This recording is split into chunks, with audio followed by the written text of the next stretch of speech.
जनाब वाला, अगर थोड़ा सा इस हाउस की हिस्ट्री पिछले 3.5-4 सालों की, इस हाउस में जितनी कार्रवाई हुई है अपोजिशन की तरफ से, अगर आप उस पर भी नज़र रख लें तो जनाब वाला हमने प्रायोरिटी में जितने तहरीक इल्तिवा मेरे ख्याल से इस हाउस में अपोजिशन की तरफ से अमन अमान के हवाले से आई है, मैं थोड़ा सा जनाब वाला हाउस की तवज्जो चाहूँगा क्योंकि एक इंतहाई अहम इशू है जिसके लिए इतनी एमरजेंसी में और इतनी उजलत में जो है ऐवान का इजलास बुलाया गया है, तो उस हवाले से भी उतनी संजीदगी भी हमें दरकार है इस ऐवान की कार्रवाई को चलाने के लिए। तो जनाब वाला, मैं कह रहा था कि जितने तारीख इल्तिवा इन 3-3.5 सालों में अपोजिशन की तरफ से और हमारे साथियों की तरफ से हमने अमन अमान के हवाले से लाई है, शायद किसी और मौजू पे इस ऐवान में इतनी तारीख आई हो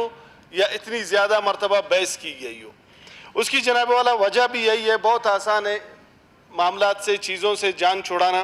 जैसे अजीज़ुल्लाह आगा ने भी कहा कि हम इंडिया के किरदार को नज़रअंदाज नहीं कर सकते, इंडिया की जोली में इंडिया की तरफ पत्थर फेंक के हम अपना जो है वो फरीज़ा हमने अदा कर दिया और हर कोई फिर अपने घर चला जाए। ये मामलात भी इससे पहले भी काफ़ी हुए, ये बहुत आसान भी है। इसी तरह किसी और पे इल्ज़ाम लगाकर जान खलासी करना या गुलू खलासी करना, ये मेरे ख्याल से मुनासिब नहीं है। आज अगर इस ऐवान का इजलास बुलाया गया है तो हमें थोड़ी सी संजीदगी पे इन वाक़यात पे गौर और फ़िक्र करना चाहिए और इन वाक़यात पे हमने तफसीली एक जामिया बहस का आगाज़ करना चाहिए। सरदार अब्दुर्रहमान खेतरान ने कहा कि औरतों और बच्चों को इस्तेमाल किया जा रहा है, तो इससे पहले जो हुकूमत थी उसमें अख्तर मेंगल साहब ने एक पार्लिमानी कमेटी भी नेशनल असेंबली में बनवाई थी जिसमें तमाम पार्टियों के पार्लिमानी लीडर साहिबान की कमेटी थी। वो कमेटी नोटिफाई तो हो गई, लेकिन उस कमेटी ने बलूचिस्तान का आज तक न विजिट किया, न उस कमेटी ने इस इशू पे कोई आज तक कोई मीटिंग बुलाई। उसकी वजह भी है कि हमें यहाँ पे सिर्फ तकरीरों के लिए हद तक या इन मामलात पे बात करने की हद तक तो ठीक है, मेरा भी इख्तियार है, सरदार अब्दुर्रहमान साहब का भी इख्तियार है, बाकी दोस्तों का भी इख्तियार है, और भी साथी इसमें बात करेंगे, लेकिन मसला तकरीरों से हल नहीं होगा जनाब चेयरमैन। मसले के लिए संजीदगी से सर जोड़कर बैठना होगा और इख्तियारात के साथ बैठना होगा।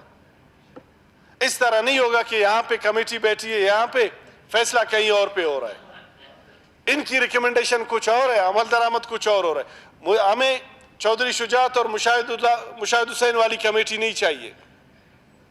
अगर डायलॉग करनी है फिर बाइख्तियार सियासी लोगों की, सियासी क़यादत की एक कमेटी बननी चाहिए और बलूचिस्तान के मसले को संजीदगी से लेना चाहिए। जब तक इसको संजीदगी से हम नहीं लेंगे, जब तक इसके रूट कॉजेज़ का हम जायज़ा नहीं लेंगे, तब तक, क्योंकि पहले कहते थे कि जी 3 सरदार हैं, फिर कहते थे कि कबायली सरदारों की वजह से बलूचिस्तान की हालात ख़राब है। अगर आप दोस्तों को याद हो 2012 में जब मियाँ नवाज शरीफ साहब सरदार अताउल्लाह मेंगल से मिलने कराची गए तो सरदार अताउल्लाह मेंगल ने उस वक़्त मियाँ साहब को कहा था कि मियाँ साहब बलूचिस्तान के मामलात को संजीदगी से लो, बलूचिस्तान के नौजवान अब हमारे हाथों से भी निकलते जा रहे हैं। अब इस मूवमेंट को और इस इंसर्जेंसी को आप ले लें, इसमें कहीं पे भी कोई कबायली टच नहीं है, कहीं से आपको ये नहीं लगेगा कि ये कोई कबायली लोगों की एक मूवमेंट है।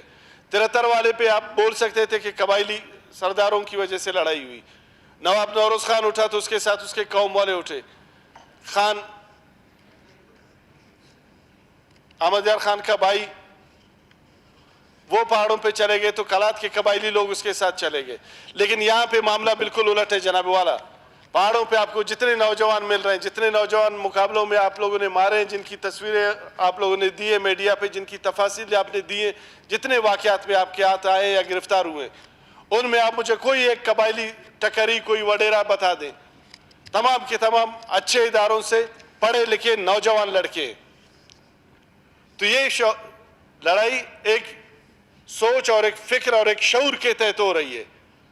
तो इस शऊर और फिक्री लड़ाई का आपने फिक्री और शऊरी अंदाज से اور پولیٹیکل انداز سے اس کا مقابلہ کرنا ہوگا. جتنا آپ بندوق اور طاقت استعمال کریں گے اس پہ شدت اتنی ہی زیادہ آئے گی.